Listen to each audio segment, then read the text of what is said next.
Welcome to Ratio in Review for the week of November 12th, 2014. Ratio in Review is the leading podcast of the RatioAt Rutgers network of podcasts, the unofficial podcast network of the Ratio Christi community at Rutgers University. You can always reach us at ratioatrutgers@gmail.com, and you should follow us on our Facebook page, Ratio at Rutgers. I am your host for Ratio at Rutgers, neither called nor ordained, the unrevered, irreverent Reverend Matthew J. Theriault. With me today is a one-woman Woodward and Bernstein, the Lois Lane-like Andrea Morocoima, and just Josh. Yeah, I don't even know his last name. He doesn't want a title, so we're not giving it to him. I don't like He's just the titles. Josh. Can I just be Andrea? Okay, well, we'll debate about that the next time you're on Just the podcast. Andrea. See, that's not alliterative, though. Okay. Our topic this week is evolution and ethics. And this has been something we've been talking about at Ratio Christi for, I think, the last 3 weeks now. And it's a fascinating topic to me. I'll go into a little bit of my personal history with how I've encountered the topic. My best friend, my old roommate from undergrad, Tyler Williams, last year around this time, he wrote his master's thesis for just this, the happy coincidence argument in regards to evolution and ethics. So I was helping read that paper, review it, give him notes, and I haven't really dealt with it a lot since, so I'm a little bit rusty on some of the particulars, but there was a while there that was a major focus for me intellectually. My primary topic of philosophy that I was investigating, mostly as an aid to him, nothing that was of my own personal curiosity. It's not a passion like aesthetics, but it's something I have encountered in the past. How about you, Andrea? So I really just encountered this the first time at Ratio. And I realized that I hadn't really considered evolution from this standpoint of what are the ramifications of evolution for our moral thinking. And we heard Josh had read the paper, and I learned a lot. And The paper by Sharon Street, Right. specifically. What was the title of it again?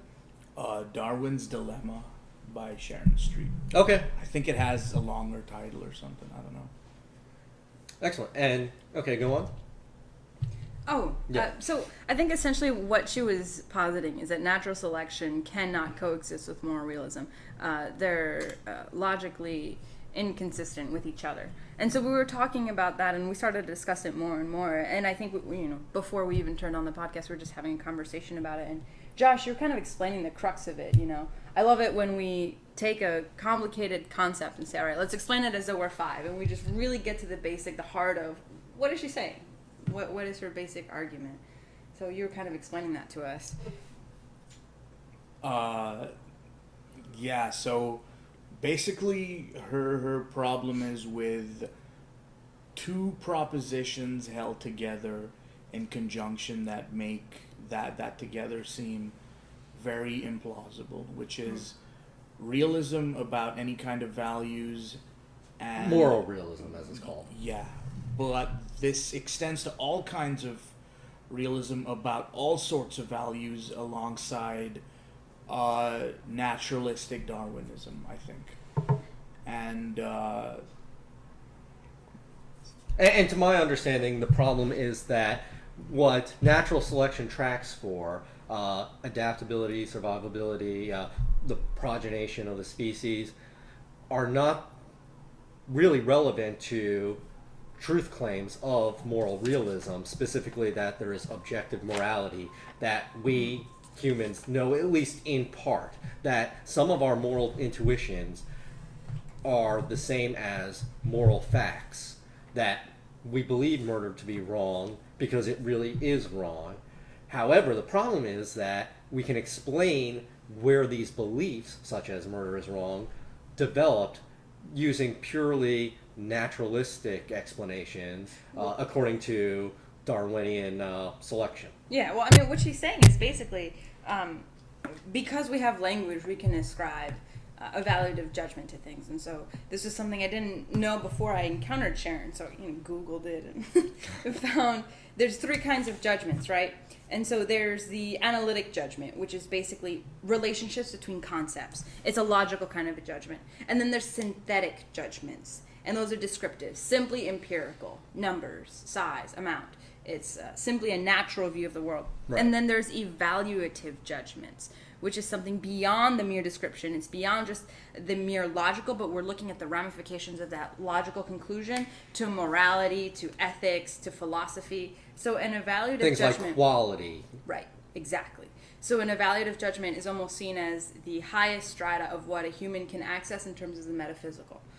And so what she says is we are derived from a pre-ancestral race that had no language, because we started as a species that could only make synthetic judgments. A bird will make a nest in a smaller tree because it might be closer to the shade of a building or something than a larger tree. That's a synthetic judgment. So animals make synthetic judgments all the time. We do as well when we're driving. I'm going to rush through the yellow light. That's a synthetic judgment. Maybe also a moral one, but essentially a synthetic judgment. Well, thankfully, legality and morality aren't exactly the same thing. That's a debate I have with the co-host regularly, Greg Matichek. Indeed. So what she's saying is when we did not have language in pre-Neanderthal days, when there was no language, we could not make evaluative judgments, because value judgments are dependent on our ability to describe them and to use words to relate to them. They do depend on a semantic kind of relationship. And so she says, basically, as we evolved as a species, we learned to progress from making synthetic judgments to evaluative judgments with our emergence of language. And so it's our adaptive traits that bring about our ability to make moral judgments. So she's saying our morals come from an adaptive process of cause and effect.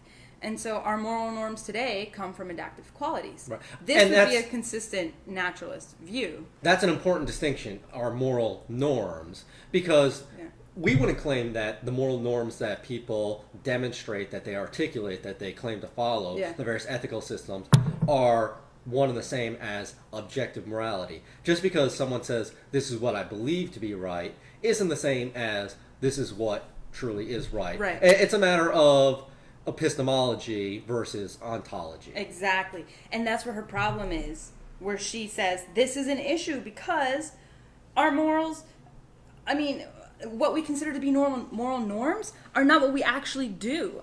We have a lot of maladaptive moral norms, like telling the truth is very risky. It's very inconvenient to our survivability a lot of times. It's inconvenient to well-being to be honest all the time and to be transparent. And so people who succeed in our societies are sometimes people who are the most deceitful, who cheat, like Wall Street, Capitol Hill. And so she says that's why natural selection cannot account for moral realism, because the people who get ahead in society aren't necessarily adhering to good morals. They're simply adhering to what is most adaptive, what will help them get ahead. So honesty is not something that has been selected for, and so dishonesty is not something that's been selected out. So we have honesty and dishonesty in every individual. Everyone lies, unfortunately. Right, and that's why she says moral realism can't exist, because there's natural selection, and it doesn't weed out the good or the bad. It weeds out the most adaptive. See, and that's where I have a problem with her, because she's saying that just because we're incapable behaviorally of conforming to moral realism, she's assuming that ontologically it doesn't exist, which I have no problem saying that there is a real morality, a real standard that maybe because of evolution not tracking for that, we can neither perfectly live out nor even perfectly comprehend or articulate, but that doesn't discount its reality. Now, it may discount us knowing for certain with strong epistemological certainty in regards to the existence of this, but we can't necessarily discount it existing either. We can't say, because we can explain where our ideas of morality come from, where our norms come from, that we have to discount this separate thing, this thing that's completely separate from our norms. That's actually precisely the analogy she gave, where you have this huge set of conjunctions of moral facts, this massive set of moral truths, that if we can call them that. Now, can we, via just natural selection, via just our evolutionary pressures to survive and reproduce, purely by chance get to those moral truths? And that she says is highly implausible, and I kind of agree with her. And the analogy that Paul Riscala gave, which I think he lifted directly from her paper, is imagine getting on a boat and without any sort of directions or guidance or control whatsoever, just happening upon the Bahamas. I think it's Bermuda in her analogy. Yeah, one or the other. Those beautiful bee islands or whatever. The islands that start with B. I don't know which one. Doesn't matter. Not relevant. But it's a great analogy. Yeah. So the person who takes. So the dilemma has two forks. If you take the second fork and say there is a moral realist sort of property to the world, but it's entirely independent of Darwinism, how do we get to it if we have a purely naturalistic force controlling us? It has to be either a massive coincidence or... And that's the name of the theory, the happy coincidence thesis. Yeah. Right. Or I think the theist can say that God has providentially arranged the world such that our knowledge of moral facts and Darwinism happen to happily coincide, which is a viable option for the theist who happens to take a hands-off approach on the evolutionary process. And you mentioned providence, and I guess that would be a good time to say that there are different views by Christians as far as how evolution and the existence of God are compatible with one another.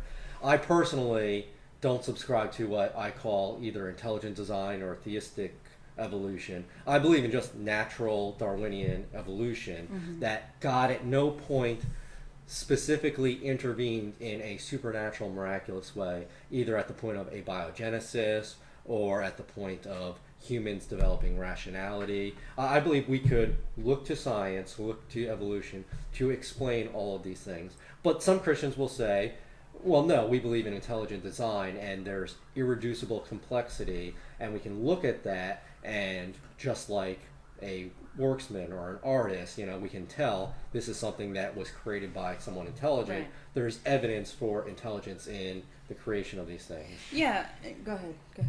Do you feel like you hold that view because you have a restricted view of causation, such that God can't intervene in the causal system? No, I do believe that God has intervened in the causal system. I believe the incarnation is just that, the resurrection. I absolutely believe in miracles, but I don't appeal to miracles where they're not needed. Okay. And I believe evolution is sublime enough of a mechanism, by which God could have created all these things, that his intervention at all these different points was not needed. Not so necessary. Exactly. And it's, I believe, a higher view of God that, like I said, more sublime, that he should do this. Be where able to do it that way. Yeah. And I think that's an advantage that a theist has over an atheist as far as natural selection goes. Like you were saying with that second option, is we have the luxury to say, these were pre-existing. We did not create them ourselves. And that's very convenient to our logic, because she even admits the eye adapts to light. Light is not created because the eye is evolving. The mind adapts to truth. And she's saying that should be an argument to say, well, if the mind is adapting to truth, then those who believe what is true should continue to evolve, and those who believe what is false should be weeded out. But we don't see that in society. So because we do acknowledge, I agree with that. The mind does adapt to truth because truth is pre-existing just as light is pre-existing to the eye. The eye does not create light because it begins to perceive. The mind does not create truth because we begin to believe it. And so I think even as she makes this very elegant argument that, we used to have synthetic judgments and then we evolved to having more evaluative judgments, well, she's assuming that we can create evaluative judgments and our minds would adapt to something that we're creating. It's inconsistent in that way. And building on that idea, there's also an idea in evolution that there's not a constant, gradual, uphill, adaptation, where it's getting better and better. There are valleys where our eyes have adapted, to see light, but they're not the best that they can be, and yet they're probably not going to evolve in much more direction. We are trichromatic. We only see 3 different colors, our cones. Other animals, though, have different evolutionary paths where they're pentachromatic, like butterflies, or they see in different ways than we do. I'm trying to think. The mantis shrimp, I know.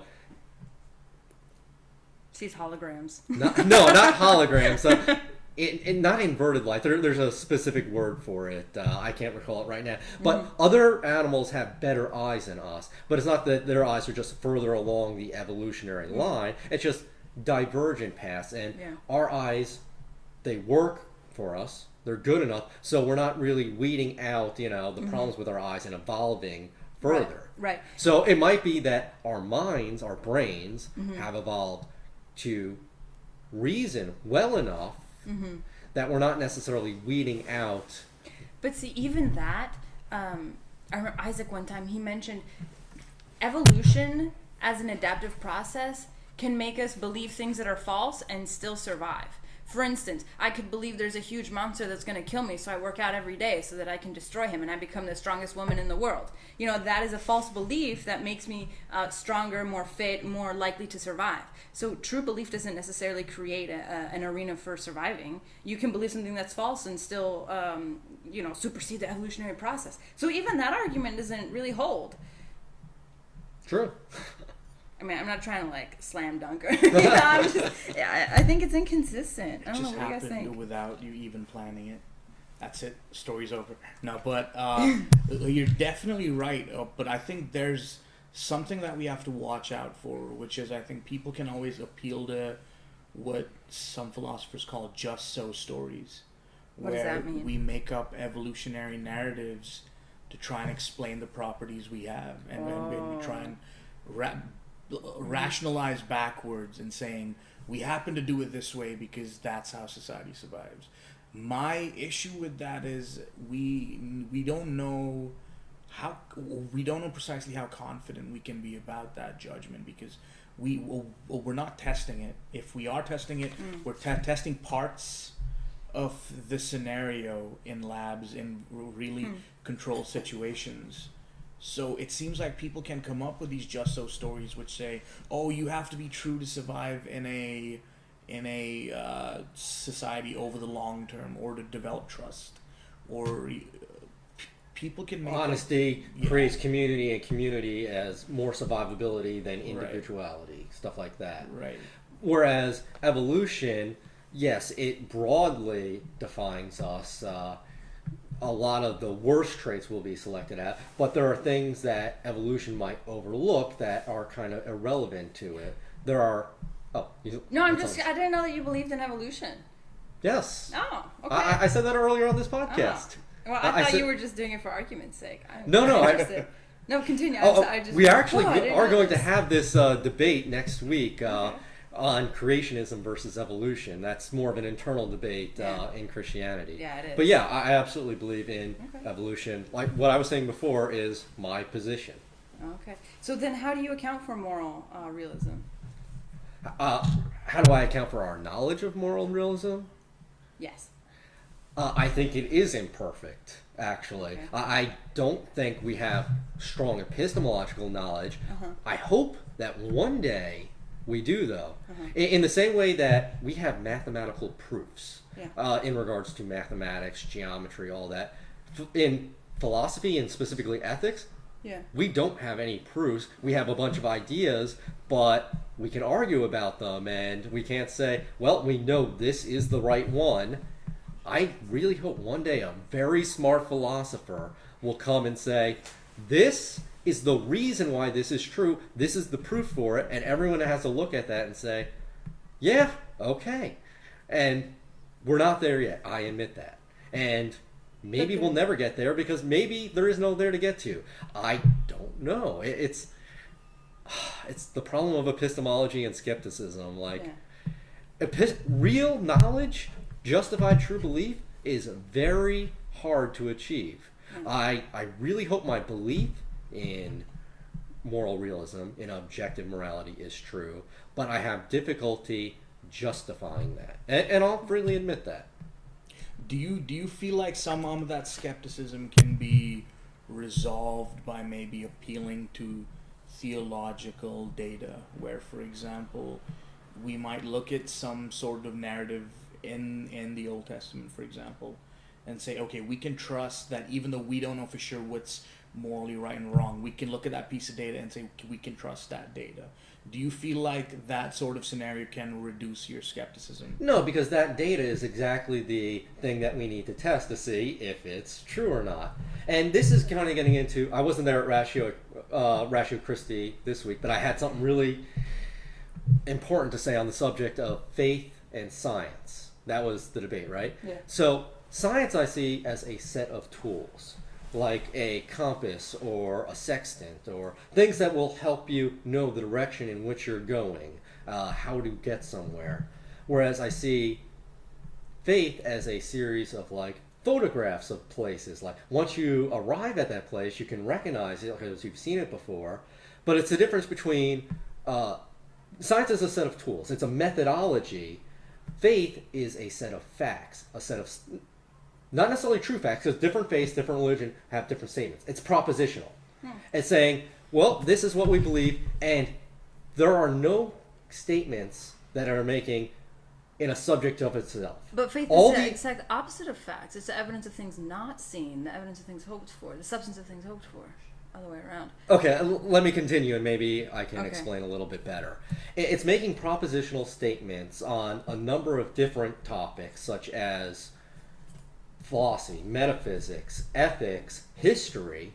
Many of these are testable by science, not all of them, but some of them are.